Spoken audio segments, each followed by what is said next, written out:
এক মায়ের দুইটা ফোলা, একজন দেশে 50,000 টাকা কামায়, আর একজন সৌদি আরবে 1200 রিয়ালে বেতন চাকরি করে।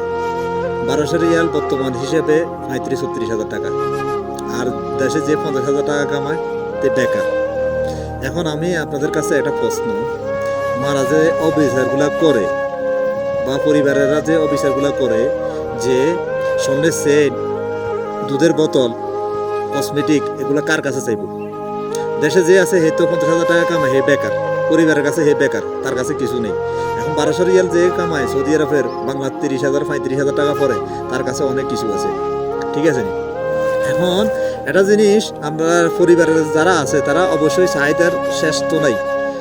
তে অনেক বছর বিদেশ করি, হয়তো দেশে যাওয়ার চিন্তা ভাবনা করছে, ফ্যামিলি সবাই শুনছে, পরিবাররা শুনছে, তাইলে তার কাছে অনেক কিছু চাওয়া যায়। পরিবাররা এখন মা বা বোনেরা বা পরিবারের সবাই ফোন করে বলতেছে যে অমুকের জন্য এটা আনিস, তমুকের জন্য এটা আনিস। ঠিক আছে? এখন তে তো বিপাকে পড়ে যেতে চিন্তা করে যে এত বছর পরে দেশে যাইতেছি, 1200 রিয়ালে বেতন চাকরি করি, কফিলে হয়তো একটা টিকিট কোনোরকম দিয়ে দিছে, এখন আমি কেমনে যাই দেশে? তারপরও পরিবারের চাহিদা মিটাইতে গেলে তারা অনেক কষ্ট করতে হয়।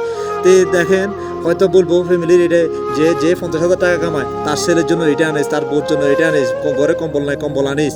ঠিক আছে? তোর বোনের জন্য এটা আনিস, বাপের জন্য এটা আনিস, মার জন্য এটা আনিস। এখন যে 1200 রিয়ালে বেতন পায়, তে চিন্তা করবো যে এত বছর পরে দেখা যাইতেছি, আমি যদি 2 মাস 3 মাস যদি ছুটিতে থাকি, আমার হাত খরচ এত টাকা আছে, আমি হাত খরচগুলো কীভাবে চালাই? এরপরে ফ্যামিলির যে চাহিদাগুলো কীভাবে দিই?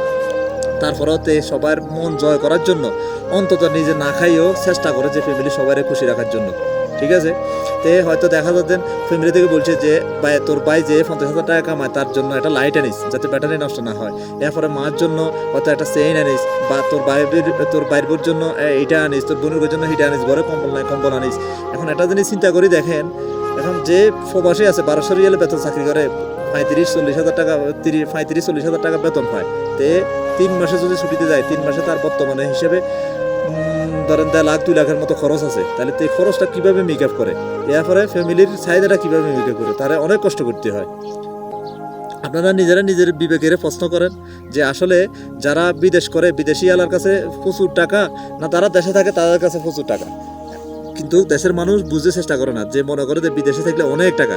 না রে ভাই, বর্তমানে বিদেশি এলার কাছে, বিদেশি এলার মতো গরিব আর কেউ নেই। ঠিক আছে? বিদেশি এলার কাছে এখন কিছুই নেই। ওকে, আল্লাহ হাফেজ।